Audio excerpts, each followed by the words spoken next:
नमस्कार मित्रांनो, स्वागत आहे तुमचं पुन्हा एका नवीन व्हिडिओमध्ये।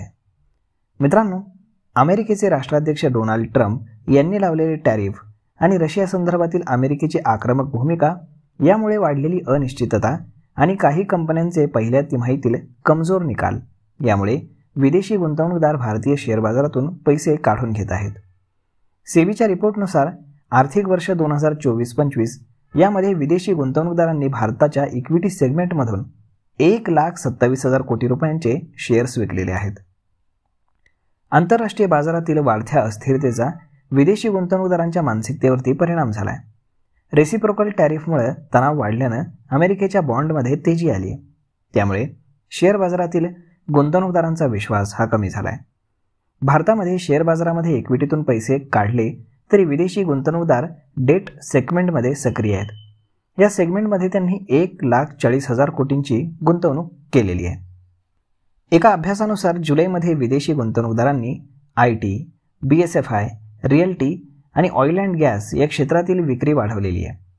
टेक उद्योगामध्ये 2,285 दशलक्ष डॉलर्सचे त्यांनी शेअर्स विकलेत। बँकिंग, फायनान्शियल सर्व्हिसेस, विमा क्षेत्रातील स्टॉकमध्ये 671 दशलक्ष डॉलर्सची विक्री आणि रिअल्टी सेक्टरमध्ये 450 दशलक्ष डॉलर्सच्या शेअर्सची विक्री करण्यात आली आहे। ऑटो क्षेत्रामध्ये 412 दशलक्ष डॉलर्सची विक्री झालेली आहे, तर ऑइल अँड गॅस क्षेत्रामध्ये 372 दशलक्ष डॉलर्सच्या शेअर्सची विक्री करण्यात आली आहे। दरम्यान काही स्टॉक्समध्ये त्यांनी खरेदी देखील केलेली आहे। मेटल सेक्टरमध्ये विदेशी गुंतवणूकदारांनी 388 दशलक्ष डॉलर्सची खरेदी केली आहे।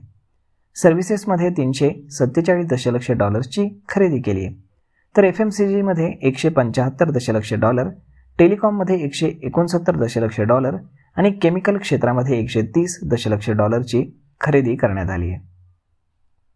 तर मग मित्रांनो, अशा पद्धतीनं विदेशी गुंतवणूकदारांचा शेअर बाजारामधून पैसे काढण्याचा सपाटा काही कमी होताना दिसत नाहीये।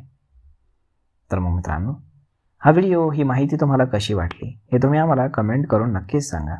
आणि जर आवडली असेल तर आपल्या जवळच्या मित्रमंडळींसोबत देखील हा व्हिडिओ तुम्ही शेअर करायला विसरू नका।